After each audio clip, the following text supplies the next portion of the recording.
ஆகாஷ்வாணி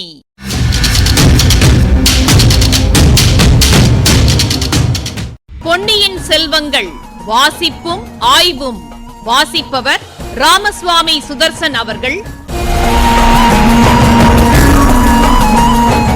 மகாராஜாதிராஜ ராஜகம்பீர ராஜமார்த்தாண்ட ராஜகுலோத்துங்க ராஜகுலதிலக ஈரேழு 14 லோகத்தின் அதிபதி பாரா.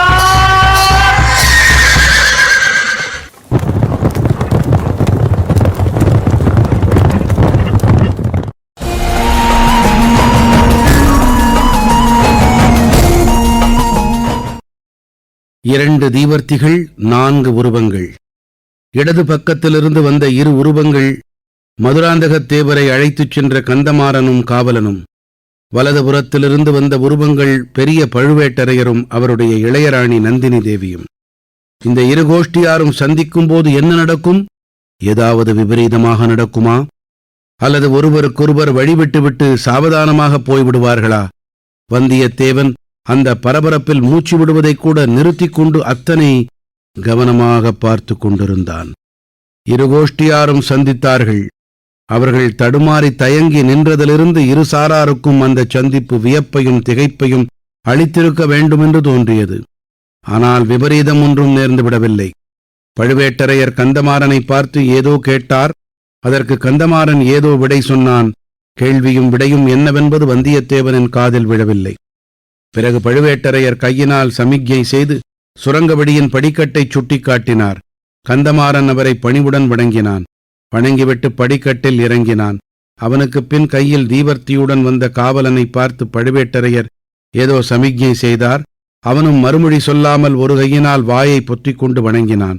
பிறகு கந்தமாறனை தொடர்ந்து படிக்கட்டில் இறங்கினான். பழுவேட்டரையரும் இளையராணியும் இடது பக்கம் நோக்கிச் சென்றார்கள். நிழலாட்டத்தையும் பொம்மலாட்டத்தையும் மொத்தம் முன்னர் சொன்ன நிகழ்ச்சிகளெல்லாம் சில கண நேரத்தில் நடந்துவிட்டன. இவ்வளவும் சுரங்க வழியில் இறங்கும் படிக்கட்டின் அருகில் நிகழ்ந்தன என்பதை வந்தியத்தேவன் கவனித்துக் கொண்டான். ஆஹா, நாம் வழியில் எங்கும் நில்லாமல் இந்த நிலவரையில் வந்து சுற்றிச் சுழந்து கொண்டிருந்தது எவ்வளவு நல்லதாய்ப் போயிற்று. நாம் மட்டும் அந்த 2 கோஷ்டிக்கும் நடுவில் அகப்பட்டு கொண்டிருந்தால் நம் கதி என்னவாகியிருக்கும்? ஏதோ இந்த மட்டுக்கும் பிழைத்தோம். தப்பித்துக் கொள்ள வழி என்ன?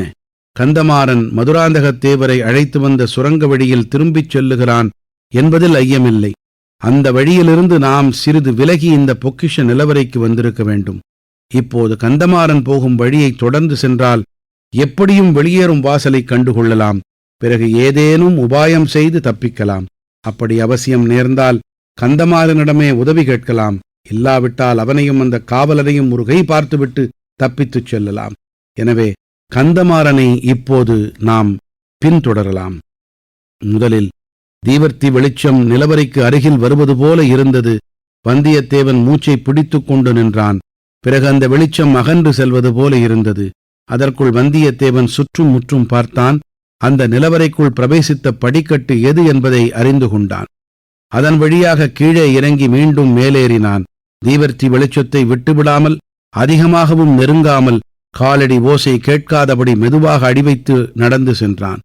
வளைந்தும் வெளிந்தும் சுற்றியும் சுடன்றும் ஏறியும் இறங்கியும் சென்ற அந்த சுரங்கப் பாதையில் நாமாக இருளில் நடந்து வழி கண்டுபிடித்துப் போவது எவ்வளவு அசாத்தியமான காரியம்!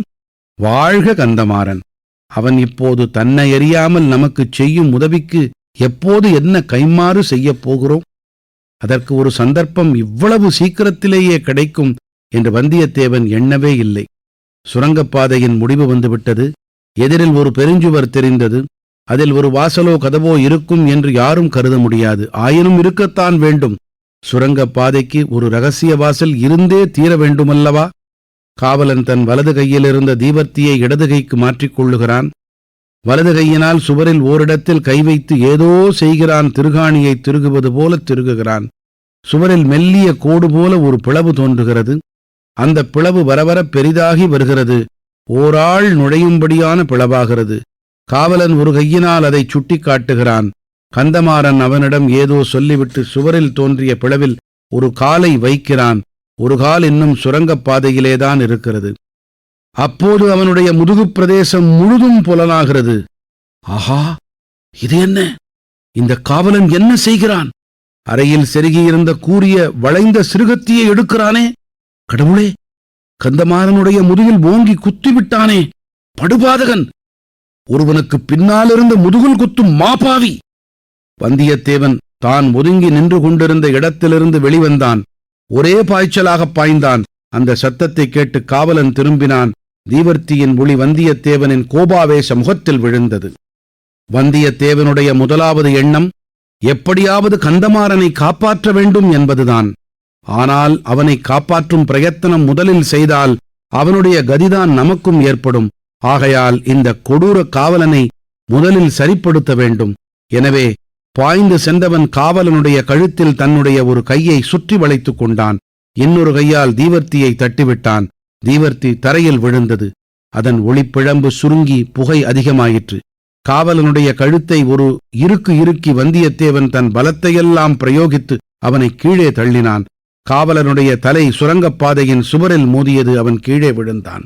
வந்தியத்தேவன் தீவர்த்தியை எடுத்துக்கொண்டு அவன் அருகில் சென்று பார்த்தான். செத்தவனைப் போல அவன் கிடந்தான். ஆயினும் முன்ஜாக்கிரதையுடன் அவன் அங்கவஸ்திரத்தை எடுத்து 2 கையையும் சேர்த்து இறுக்கி கட்டினான். இவ்வளவையும் சில வினாடி நேரத்தில் செய்துவிட்டு கந்தமாறனிடம் ஓடினான். அவன் முதுகில் குத்திய கத்தியுடன் பாதி உடம்பு சுரங்கப்பாதையிலும் பாதி உடல் வெளியிலுமாக கிடப்பதைக் கண்டான். அவனுடைய வேலும் பக்கத்தில் விழுந்து கிடந்தது. வந்தியத்தேவன் வெளியில் சென்று கந்தமாறனை பிடித்து இழுத்து வெளியேற்றினான். வேலையும் எடுத்துக்கொண்டான். உடனே கதவு தானாகவே மூடிக்கொண்டது. சுவர் அந்த பெரும் ரகசியத்தை மறைத்துக்கொண்டு இருள் வடிவமாக ஓங்கி நின்றது. ஓங்கி அடித்த காற்றிலிருந்து கோட்டைக்கு வெளியே வந்தாகிவிட்டது என்பதை வந்தியத்தேவன் அறிந்து கொண்டான். அடர்ந்த மரங்களும் கோட்டைச் சுவர் கொத்தளங்களும் சந்திரனை மறைத்துக் கொண்டிருந்தபடியால் நிலா வெளிச்சம் மிக மிக மங்கலாகத் தெரிந்தது. கந்தமாறனை தூக்கி வந்தியத்தேவன் தோளில் போட்டுக் கொண்டான். ஒரு கையில் கந்தமாறனின் வேலையும் எடுத்துக்கொண்டான். ஓரடி எடுத்து வைத்தான். சடசடவென்று மண் சரிந்து செங்குத்தாக கீழே விழும் உணர்ச்சி ஏற்பட்டது. சட்டென்று வேலை ஊன்றிக்கொண்டு பெருமுயற்சி செய்து நின்றான். கீழே பார்த்தான். மரங்களும் கோட்டைச் சுவரும் அளித்த நிழலில் நீர் பிரவாகம் தெரிந்தது. அதிவேகமாக பிரவாகம் சுழல்கள் சுழிகளுடன் சென்று கொண்டிருந்ததும் ஒருவாறு தெரிந்தது. நல்ல வேளை, கரணம் தப்பினால் மரணம் என்ற கதி நேரிட்டிருக்கலாம். கடவுள் காப்பாற்றினார். அந்த கொடும் பாதக காவலன், ஆனால் அவனை நொந்து என்ன பயன்? எஜமான் கட்டளையைத்தானே அவன் நிறைவேற்றி இருக்க வேண்டும். வாசற்படியில் முதுகில் குத்தி அப்படியே இந்த பள்ளப் புனல் வெள்ளத்தில் தள்ளிவிட உத்தேசித்திருக்க வேண்டும். நம்முடைய கால் இன்னும் சிறிது சறுக்கிவிட்டிருந்தால் 2 பேரும் இந்த ஆற்றுமிடுவில் விழுந்திருக்க நேர்ந்திருக்கும். நாம் ஒருவேளை தப்பிப் பிழைத்தாலும் கந்தமாறன் கதி அதோ கதிதான். தஞ்சை கோட்டைச் சுவரை ஓரிடத்தில் வடவாறு நெருங்கி செல்வதாக வந்தியத்தேவன் அறிந்திருந்தான். இது வடவாறாகத்தான் இருக்க வேண்டும். வடவாற்றில் அதிக வெள்ளம் அப்போது இல்லை என்றாலும் இந்த கோட்டை ஓரத்தில் ஆழமான மடுவாக இருக்கலாம். யார் கண்டது? வேலை தண்ணீரில் விட்டு ஆழம் பார்த்தான் வந்தியத்தேவன். வேல் முழுவதும் தண்ணீருக்குள் சென்று முழுகியும் தரை தட்டுப்படவில்லை. ஆஹா, என்ன கொடூரமான பாதகர்கள் இவர்கள்! அதை பற்றி யோசிக்க இது சமயமில்லை. நாமும் தப்பி கந்தமாறனையும் தப்புவிக்கும் வழியை தேட வேண்டும். வெள்ளப் பிரவாகத்தின் ஓரமாகவே கால்கள் சறுக்கிவிடாமல் கெட்டியாக அழுத்தி பாதங்களை வைத்து வந்தியத்தேவன் நடந்தான். தோளில் கந்தமாறனுடன் கையில் அவனுடைய வேலுடனும் நடந்தான். கந்தமாறன் 2-3 தடவை முக்கி முனகியது அவனுடைய நண்பனுக்கு தைரியத்தையும் மன உறுதியையும் அளித்தது. கொஞ்ச தூரம் இப்படியே சென்ற பிறகு கோட்டைச் சுவர் விலகி அப்பால் சென்றது. கரையோரத்தில் காடு தென்பட்டது. கீழே முட்கள் நிறைந்து கிடந்தபடியால் காலடி வைப்பதும் கஷ்டமாயிருந்தது. ஆஹா, இது என்ன? ஒரு மரம் ஆற்றில் விழுந்து கிடக்கிறதே. நல்ல உயரமான மரமாயிருந்திருக்க வேண்டும். வெள்ளம் அதனுடைய வேரை பறித்து விட்டது போலும். பாதி ஆறு வரையில் விழுந்து கிடக்கிறது. அதில் ஏறி தட்டு தடுமாறி நடந்தான். வெள்ளத்தின் வேகத்தில் மரம் அசைந்து கொண்டிருந்தது. மரத்தின் கிளைகளும் இலைகளும் தண்ணீரில் அலைப்புண்டு தவித்தன. காற்றோ அசாத்தியமாக அடித்துக் கொண்டிருந்தது. மரத்தின் நுனிக்கு வந்ததும் வேலை விட்டு ஆழம் பார்த்தான். நல்ல வேளை, முருகன் காப்பாற்றினார். இங்கே அவ்வளவு பள்ளமில்லை. வந்தியத்தேவன் மரத்திலிருந்து நதியில் இறங்கி கடந்து சென்றான். ஆங்காங்கே பள்ளம் மேடுகளை சமாளித்துக் கொண்டு சென்றான். வெள்ளத்தின் வேகத்தையும் காற்றின் தீவிரத்தையும் தன் மனவுறுதியினால் எதிர்த்து போராடிக் கொண்டு சென்றான். அவன் உடம்பு விடவிடவென்று சில சமயம் நடுங்கியது. இந்த பகுதிக்கான ஆய்வினை எழுதியவர் ஐங்கரன் அவர்கள். வழங்குபவர் வித்யாச்சாரி புத்ரா அவர்கள்.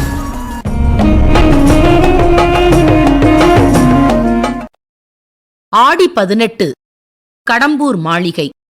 வாத்திய முழக்கத்தோட குரவை கூத்து தொடங்கிடுச்சு.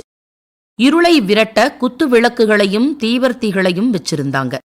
மலர் மணம், அசில் மணம், வாத்திய முழக்கம் எல்லாம் சேர்த்து ஒரு மாயலோகம் மாதிரி இருந்தது. குரவை கூத்து முடிஞ்சதும் வேல நாட்டம்.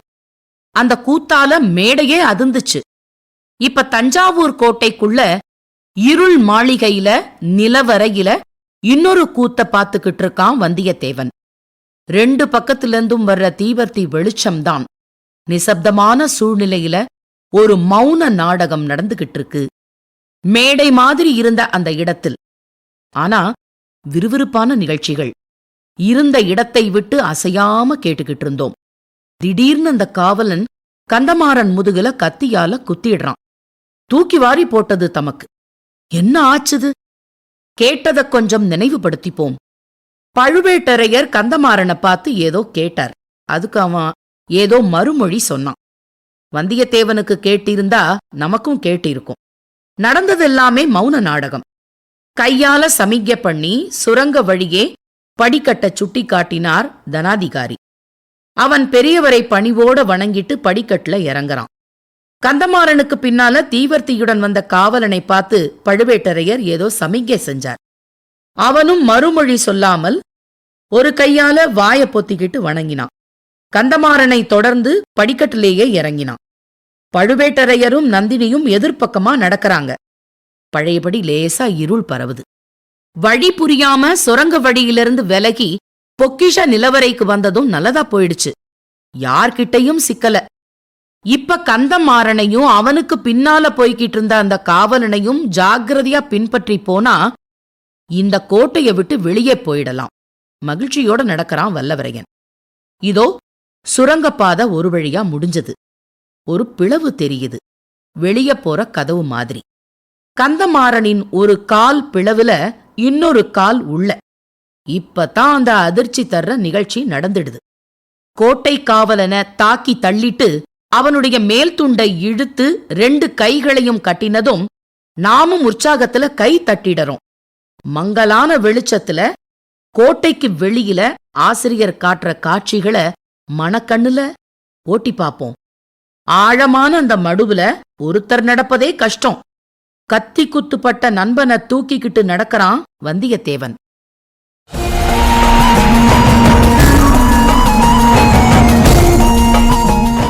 பொன்னியின் செல்வங்கள் வாசிப்பும் ஆய்வும் கேட்டீர்கள். வாசித்தவர் ராமசுவாமி சுதர்சன் அவர்கள். வழங்கியவர் வித்யாச்சாரி புத்ரா அவர்கள். படைப்பு சென்னை வானொலி நிலையம்.